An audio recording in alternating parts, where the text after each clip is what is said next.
There were some really incredible space missions in 2015. So what are we looking forward to in 2016?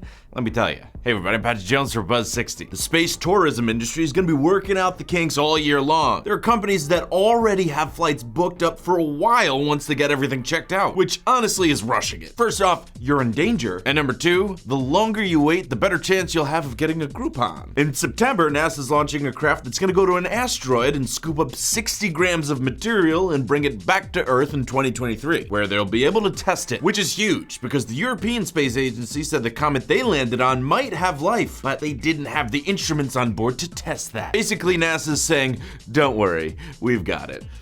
Speaking of the ESA, they're launching a satellite that will head to Mars, which will search for traces of life on the red planet. Finally, NASA's Juno craft will reach Jupiter. If you remember the pictures we got from Cassini of Saturn, like this one, oh, that's the Earth, that little thing there. And the pictures we got from Pluto in 2015, I'm expecting big things from Juno. Imagine the shots we'll get of the Great Red Spot, which is really a storm that's been going for at least 186 years. Kind of makes winter in Cleveland seem a lot easier. But 60, now you know, pass it on.